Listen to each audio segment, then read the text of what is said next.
Questo è il mio desktop di lavoro. Mi piace che sia ben organizzato e in ordine. Qualche mese fa ho acquistato all'IKEA questo supporto per il monitor con cassettino in bambù. Un oggetto semplice e minimale, dal design decisamente azzeccato. Infatti permette di riporre la tastiera e di avere un cassetto per piccoli oggetti. Che sia chiaro che IKEA non mi paga, anzi, se c'è qualcuno dell'IKEA in ascolto, accetto proposte. Torniamo a noi.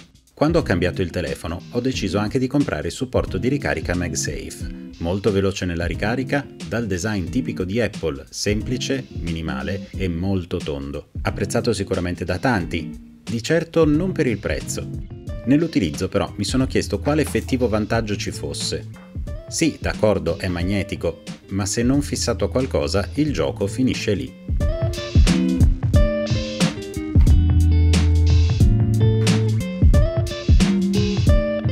Di solito io tengo il telefono in questa posizione, che mi permette di fare qualche videochiamata o anche soltanto di tenere sott'occhio messaggi e notifiche.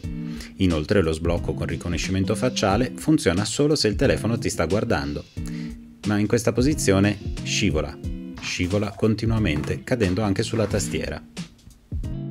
Prendo quindi le misure del foro per l'apertura del cassettino, circa 19 mm di diametro e 5 mm di spessore. Voglio creare un supporto che si agganci a quel foro e che, facendo anche da maniglia, mi permetta di sostenere il telefono e anche di aprire il cassetto. Comincio progettando in 3D. Uso ormai da parecchio tempo Blender. Non mi posso definire un esperto, ma ho parecchia confidenza. Comincio quindi dalla forma che entra nel cassettino e poi cerco di sviluppare la forma che sia gradevole per il supporto del telefono. Rifacendo il progetto un paio di volte, decido di partire visualizzando la base di ricarica MagSafe ricreata nelle giuste proporzioni, compreso il cavetto che andrà dentro il cassetto. Quindi ecco il supporto che ho progettato, cercando la forma più semplice, organica e anche minimale per arrivare allo scopo di sostenere il telefono, con un foro abbastanza grande da far passare il cavo USB-C. Passo quindi al programma per la stampante 3D, impostandolo al massimo della qualità con un layer di 0,6 mm e solo un paio di supporti laterali per le parti a sbalzo. Inoltre, stampato in questo modo, il pezzo dovrebbe essere più robusto, in quanto la parte più sottile e sottoposta a stress è stampata in diagonale.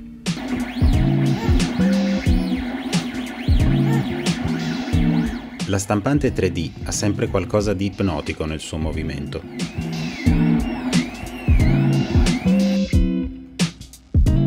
Dopo circa 5 ore rimuovo il pezzo appena stampato.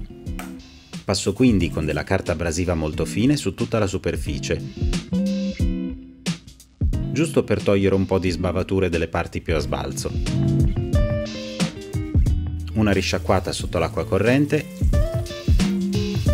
e una buona asciugatura preparano il pezzo per uno strato di acrilico nero spray.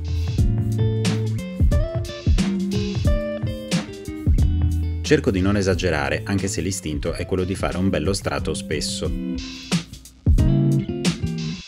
Infine una passata di spray lucido che, facendo un leggero spessore, va ad attenuare ulteriormente le righe di stampa.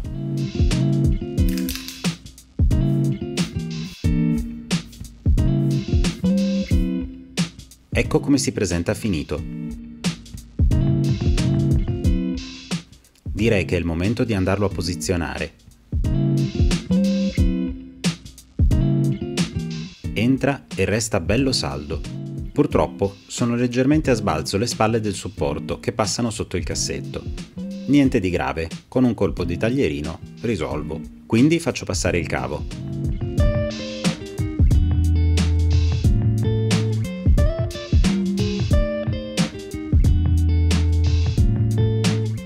Applico il biadesivo. In questo caso ho usato un biadesivo di quelli gommosi con un certo spessore.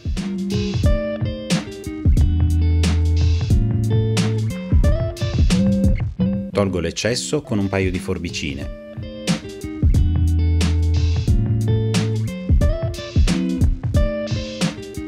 Rimuovo la pellicola.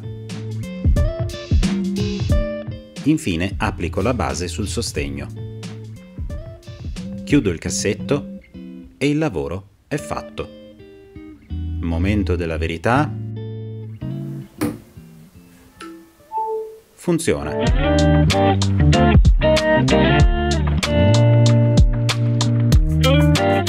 Funziona davvero bene. È esattamente quello che mi serviva. È nella posizione perfetta per controllare le notifiche, magari scorrere qualche pagina e anche fare delle videochiamate. C'è anche lo spazio per riporre la tastiera quando serve. Mi è comodo in orizzontale per guardare un video tutorial.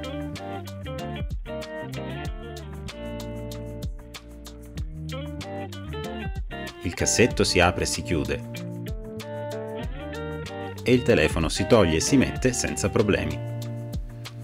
Se questo video ti è piaciuto fammelo sapere con un like, ogni commento è molto gradito. E se vuoi vedere altri video, iscriviti.